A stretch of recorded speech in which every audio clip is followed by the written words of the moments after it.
Get started this evening, so I want to welcome you.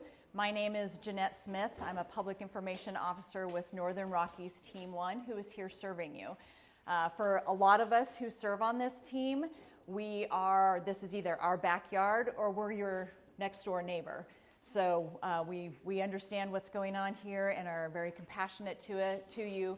It is our pleasure to serve you, even though this is not the greatest situation to be in. And we know when we get that call, it's always hard, but know that we are here to be of service to you. This meeting tonight will be recorded. Unfortunately, we were not able to stream it live to Facebook based on some technological challenges, but we will record it and post it to the West Lolo Complex Facebook page later on. From the NCWeb, for those who are familiar with NCWeb, we also have created a YouTube channel. There is a link directly from NCWeb to that YouTube channel.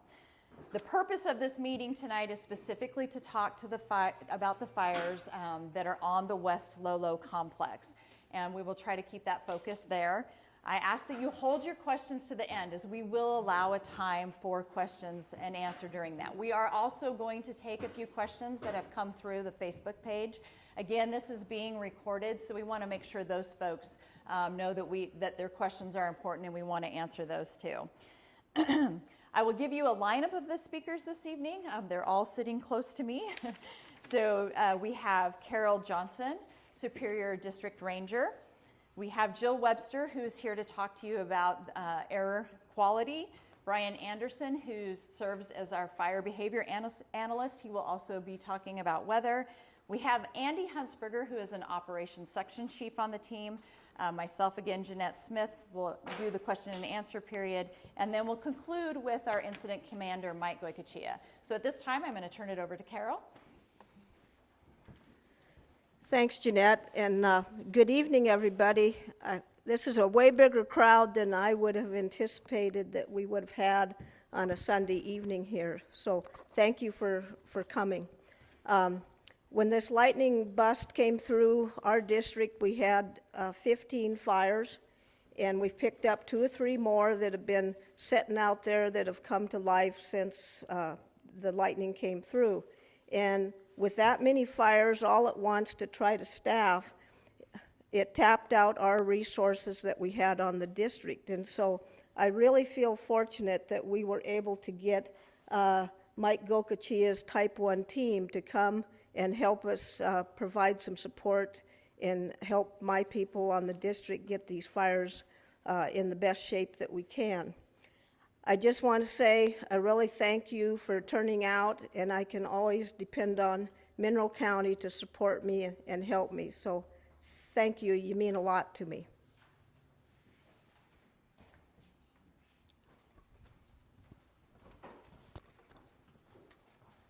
Good evening, everybody. My name is Jill Webster. I'm an Air Resource Advisor. And starting tomorrow morning, I'll be providing a daily smoke outlook. And it's basically going to be equated to something called the Air Quality Index, or the AQI, which this is a measure of how unhealthy the air is going to be. So if it's orange, red, purple, maroon, you know that there's going to be some health concerns with air quality that day. And since we all know we're going to have some poor air quality days ahead of us, I'd like you to think about taking advantage of the times of the day when maybe the smoke clears a little, to do your outdoor activities or anything that you need to do outside. And on the Daily Smoke Outlook, there will be a link to a monitoring page where you can go and get the current smoke levels based on the Air Quality Index. So if it looks like it's okay outside and you want to get out, just check to make sure that the monitors are saying that the air quality is good at that time, and take advantage of those windows, because we're probably going to have a lot of days where the air quality may not be very good at all. And if you have any questions, my contact information will be on that Outlook. Feel free to give me a call. Thank you.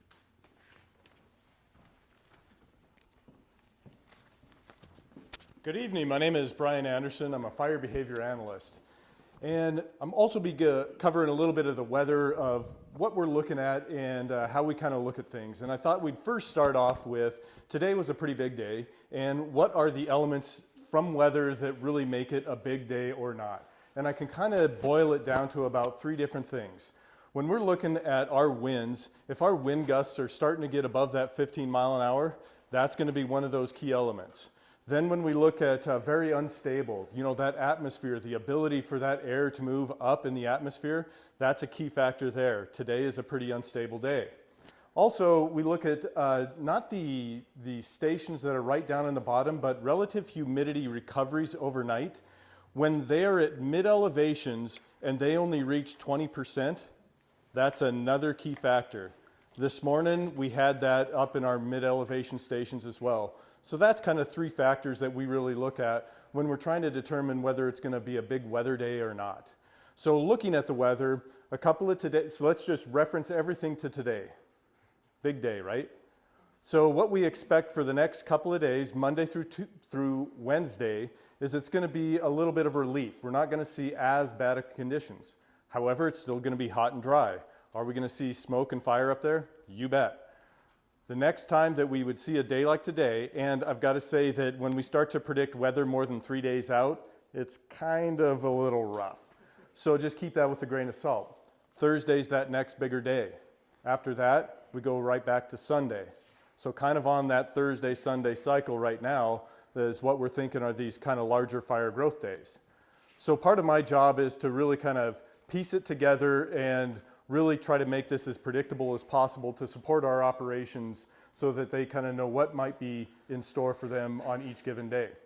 And as we look at our fires, the Sunrise, the Seagull and Sheep fires, these guys have done a great job on those so far, and so those are in pretty good shape, and I'm not really going to talk a whole lot about those, just because the real threat to those is if we do get some torching or we get burning material that's kind of rolling out close to the line, get an escape or something like that, which is what they're watching for. So that's going to be kind of the major threat to those kind of fires. What we're looking at when we start to talk about Deep Lookout Mountain, that one is kind of following a bunch of dead fuel on the ground right now. And currently it's moving to the northeast, and it's got a path to keep continuing on along that. On these bigger fire days, that's going to really show the column coming up on those days. Now, when we look at the thorn fire, it's doing pretty much the same thing. It's got a path and some dead fuels on the ground, and it's just kind of marching through some of those areas right now. Now, I will say that the prediction for today was going to be some pretty high winds, gusts up to 20 miles an hour. Well, we're seeing those winds more so on the on the Deep Lookout side of the world, not so much on the thorn side of the world. So it can be a little variable in there. We can also run into things just like smoke kind of coming in, and it sort of puts a cap over the top of that fire that can affect it as well. But going back to the thorn fire, what it's kind of doing is it kind of has to go against the wind, our predominant winds that we're sort of seeing here. So it sort of rolls down into the bottom of those drainages and then can kind of get a little run right back up. And then it sort of rolls right back down, gets established in the bottom, and then kind of rolls back up. So hopefully that kind of helps out. And if there's any questions, feel free to get a hold of me after this meeting. Thanks.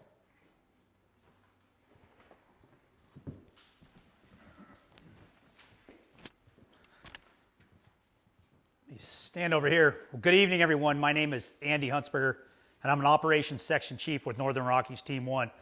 Currently assigned to a variety of fires here.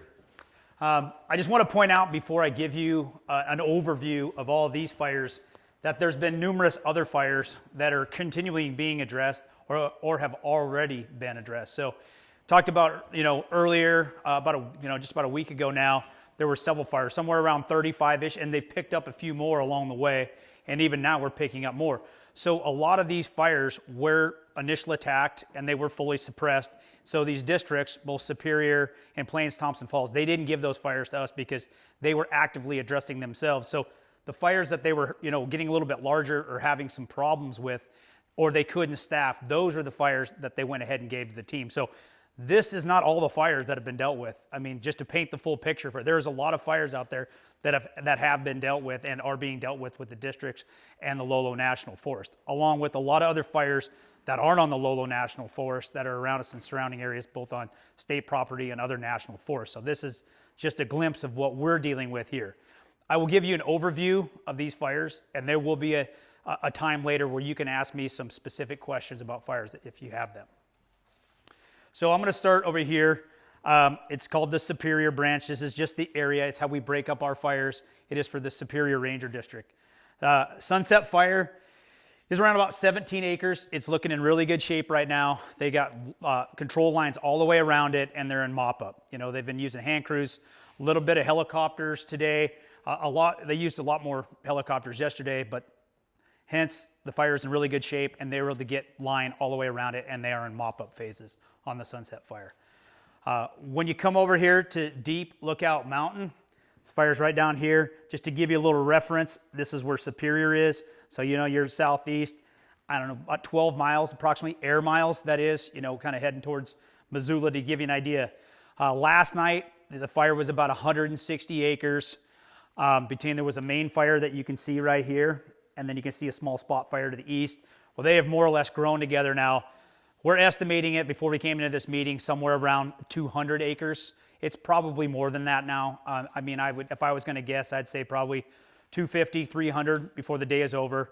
And it has moved, where this line is right there is a divide between Superior and 9 Mile. So it has moved onto the 9 Mile Ranger District of the Lolo National Forest. So same forest, just different district. But the fire was, you know, kind of more on a, you know, west-facing slope and getting up on a knob, and now it's moving up and over. Why? The weather forecast that Brian spoke to, you know, was really dry today, and we had winds.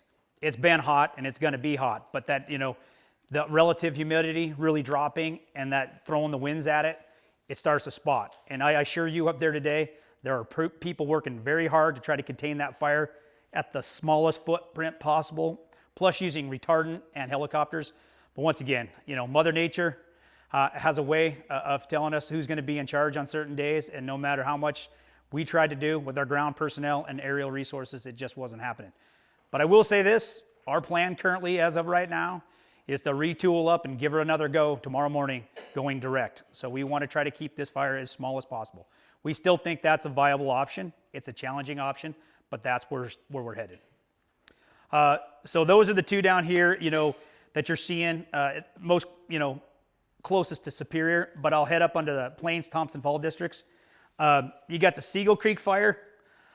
You know, this is where the Clark Fork River runs right through there. Heads up, you know, Siegel Creek. I'd say it's about 20 acres right now. It's been a little bit challenging.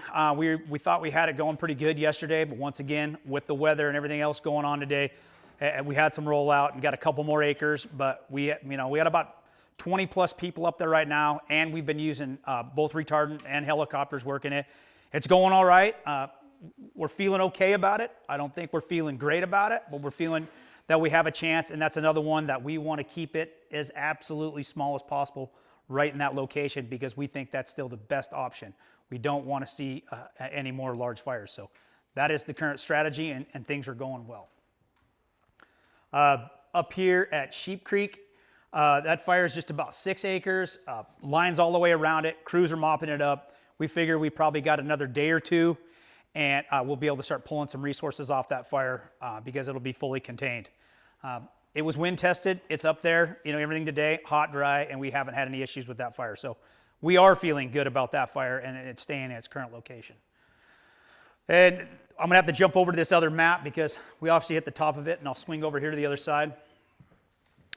I'll get to Thorn Creek, but just to give you a little idea, you know, you're looking at Thompson Falls, somewhere right down around in there. So you're kind of north, maybe slightly northeast of Thompson Falls.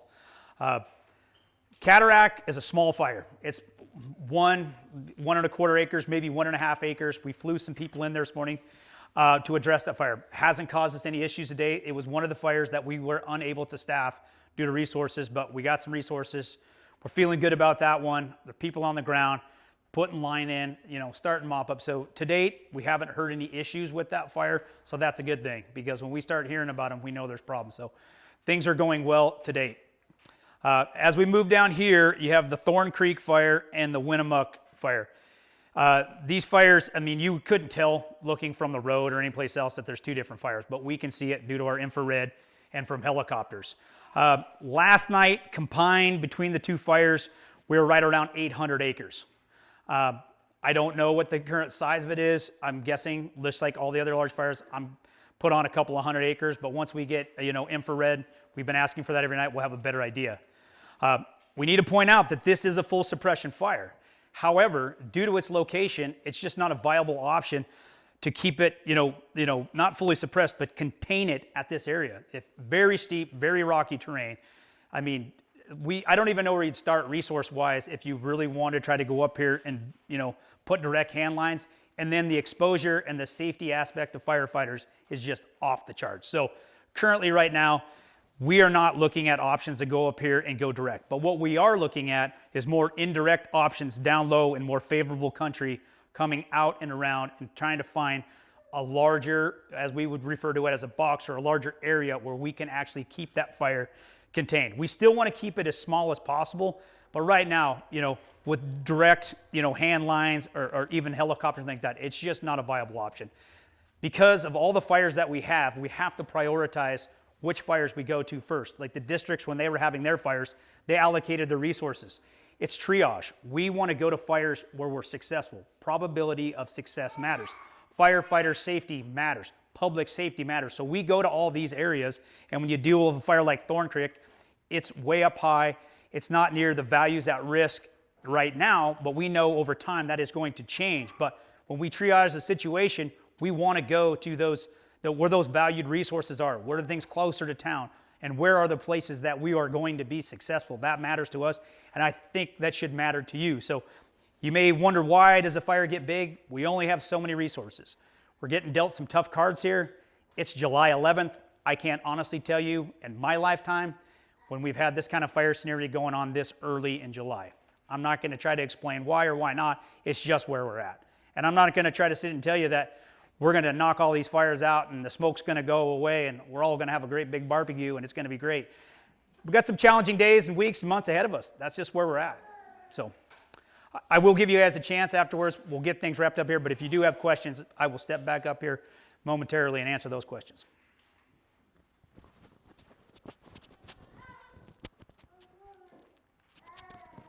So you see many of us with these small devices, and it's primarily so as recording this, we get good audio. We want to make sure that those folks who have asked questions through social media sites, we also answer those questions. So we're going to start with the crowd this evening. I'll have you speak your question. I'm going to repeat it. So for those of you in the back, let me know if you're not hearing me. I'm usually well heard, is what I've been told, so we'll go from there. So let's go ahead and start that process. As you ask your question, we'll allow folks who are the subject matter experts to answer those. I also want to let you know that we have Eric Tomasek. Eric, can you raise your hand? The 9 Mile District Ranger. He's also here available if we have questions for him. So are there questions? Yes, sir. Are these all lightning strike caused? So the question is, are these all lightning strike caused fires? Yes.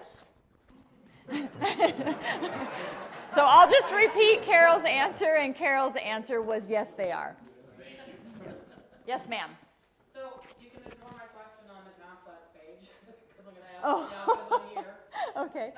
And it's basically,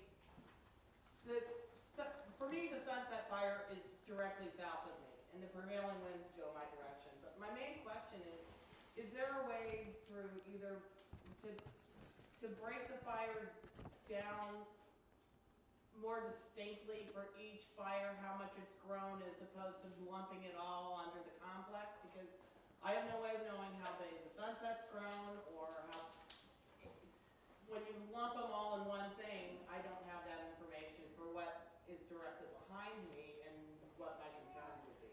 So I can answer that a little bit from the public information side, and then I'll let other folks take. So on our daily update, which is posted to the Facebook page and also NCWeb, part of the issue, I think, in your question is that we didn't have accurate mapping. We did get an infrared last night. It's a large area, but those are on that map. But we do try to break those fires out individually by the ranger district they're assigned to or that they're on. We do list the acres there, plus some information of the actions that took place the previous day, and what's planned for that day. Anybody else would like to? Yeah, I think I get your question. And so it's currently 17 acres, but what you'd like to see in the future is if we could break the fires out by acreage, so it's broke out when you're saying per fire. Right, and I mean, I get why it's under the umbrella. I mean, I understand that, but there's no way to gauge. I'm looking at the IC sitting here. We can do that. One of the things that Jeanette was saying right there is that we didn't have really accurate mapping. We finally got some infrared, but that's doable, that we can list the fires out. And once again, I will say this here.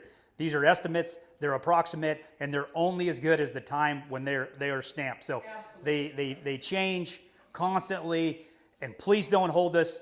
You said it was 17, they're reporting 18. There's a lot of different places. We are doing our very best, I assure you, to give you the best and most accurate information possible. So please give us a little grace. But yes, that's something we can address. Yeah. No problem. No problem. No. No. All right, the next question. All right, while I'm taking questions that we may have had from our social media sites, if you think of a question, we'll come back one more time. We had one from social media asking, how close are the fires to Superior? So the question is, how close in proximity are the fires to Superior?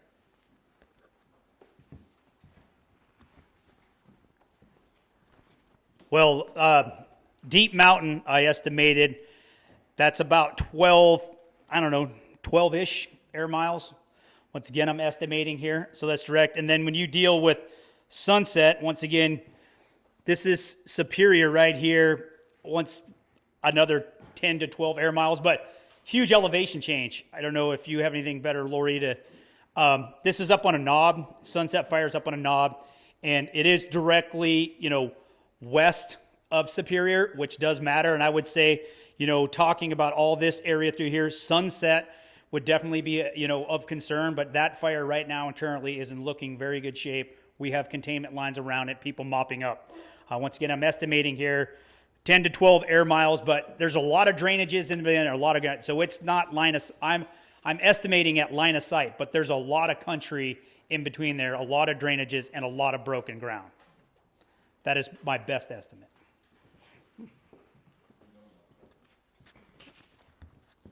Are there any other questions just as we get ready to close and turning it over for final comments from our incident commander? All right, with that, Mike Goycochea, our incident commander. Okay, good evening, everybody. And first, I just want to say thank you, too. Like Carol mentioned, there's a lot of you here tonight on a Sunday evening, and I appreciate you taking the time out of your busy lives to come in here and get the update from my team. I think they did a great job of explaining exactly what we inherited and what we're actually trying to do out there on the ground. I want to reinforce something Andy said because it's very important, and it was in the leader's intent that I was given from the forest. But every one of these fires and any new fires they try to give us, we're going after it with a full suppression strategy. And like Andy mentioned down here on this big one that's growing in some really remote, rough terrain, it's still a full suppression strategy, and we are doing things to figure out how we make that happen, even though we can't get the resources to put out there and go direct on the ground.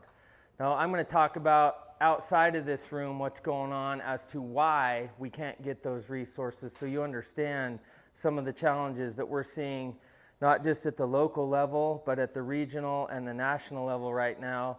First one is there's a 5-level system that we use to define our preparedness level, and currently nationally we're sitting at preparedness level 4.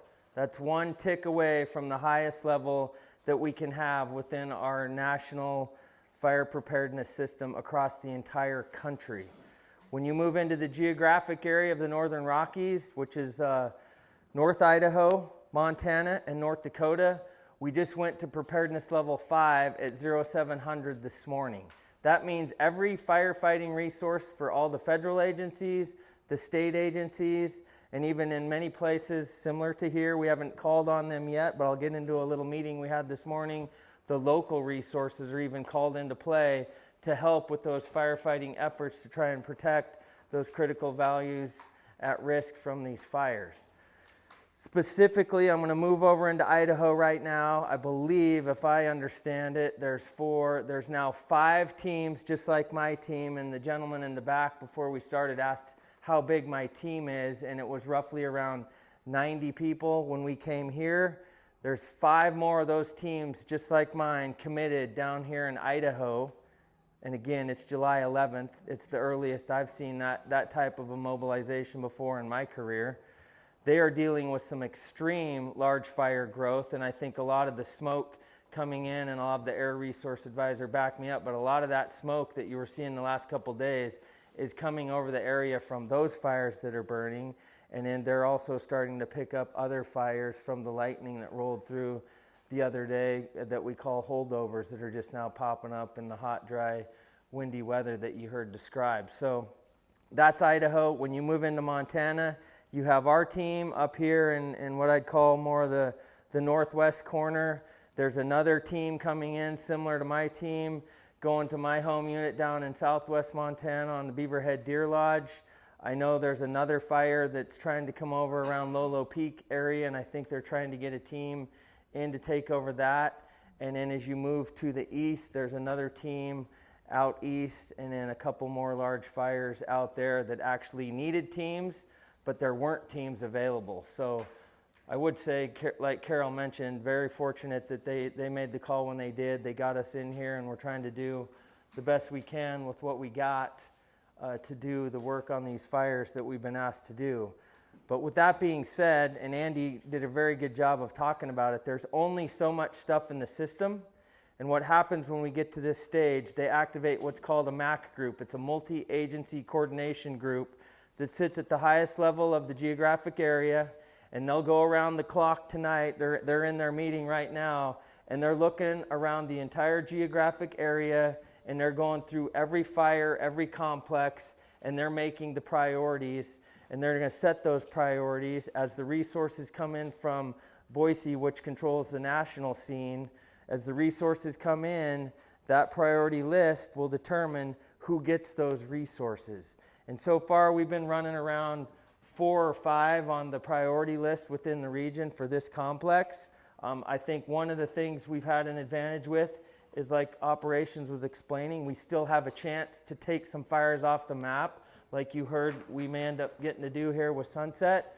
That's a big thing, and that plays heavy when we're trying to fight to get those resources in here to help us. And they have been giving us, it's not exactly what we want, but they have given us some crews since we showed up, and that has been aiding in the effort to do that. The other thing you're going to see them do that they do when we get into this situation is they'll take some of the best Type 1 hotshot crews that we have, and they'll put them into mobile task forces where they'll be able to be more flexible and nimble to move around, to just come in real quick, do a 1 or 2 day mission for us, then we can bump them over to the next fire that needs them to do those kinds of missions instead of getting locked into the more traditional system of they come to us, we own them for 14 days or however long. So you're going to see that starting to come into play because they talked to me earlier today that they're bringing that into play.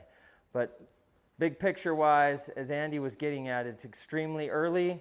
We have a lot of fire on the landscape. And in my career, normally fire season doesn't start for another couple weeks in the Northern Rockies, and then you really see it ramp up in August. So I won't try to predict what's coming. I think Brian was spot on. We never try to look more than 3 days out with what the long-term projection's going to be. But we will have future meetings like this. We do have some technical experts with the fire weather, the IMETs we call them, the incident meteorologists that we can put on the agenda and have them look in the crystal ball a little bit. But like all of us, they get a little nervous when you start asking them to look out more than 3 to 5 days. So I'll pause there. I see this gentleman raising your hand. Go ahead, sir. Just a quick question. You and your team, are you a state asset or a federal asset? We are, actually my team's made up of employees from all different agencies, county, state, and federal employees. But we are actually a Type 1 national incident management team, so we're actually controlled by Boise when we get into these situations. There, you could see the situation we saw last year when they take control. they could say, no, it's a higher priority in another part of the country and pick us up and move us. Right now, fortunately, Northern Rockies is the #1 priority geographic area in the nation. And to that end, that's why we're getting a team like mine coming out of the southern area. A bunch of people from Florida, Georgia, whatnot, are coming up here to Montana to help us. Not that our federal and forest people aren't competent, they are very, but I am very confident with you and your team, the way you made your presentation tonight, that I feel very confident that you guys have a good handle on what's happening here. No, I appreciate that feedback, and I'll definitely share it with my team. I think, unfortunately, we spend too much of our summers doing this all over the country, and we hate to have to come to these situations, but the more you do it, the better they get at doing this stuff. So I'm just thankful I have all of them to follow me wherever we're asked to go every summer. So thank you for that. I want to add to that too. I think, we had a lot of hits on Wednesday, and look at, we don't have a lot of real live fires that could be going. Yep. And I think it's that aggressive approach. And I think when we go home and people are talking about the meeting or anything, I think you need to spread the positive word that these people are here to put out fires, not to make money, just let them burn. Yep. And I think maybe that's something we haven't thought of in the past so much, but just from your explanations and from what we're seeing happen on the ground, I know it is July 11th, we're gonna see a lot more, but I think you need to be complimented, and I think we need to get that word out too, so people understand that they're here to put out the fires. Yeah, and just to make sure you understand that initial attack response comes from Carol's group and Eric's group, and they pounced on all those fires as soon as they popped up, and all you're seeing here is the stuff they just didn't have enough resources to get to. But as you heard, they took a lot of stuff off the map already from that aggressive response the other day. Yes. Yeah. I appreciate the work everybody's doing. Carol, I'd like to know, how many fires did you guys actually put out? Because it sounds like Superior District worked their butts off.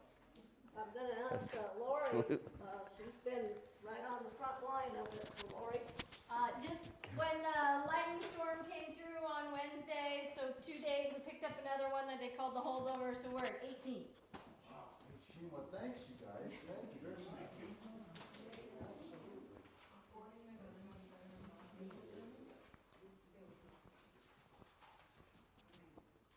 All right, if there's no other questions, I know it's getting a little hot in here, but members of the team will be sticking around. We can visit outside if it's a little cooler out there, and you can corner some of these folks. And then I believe, Jeanette, we leave the maps up if somebody wants to come up and look at those for a minute. So thank you, everyone.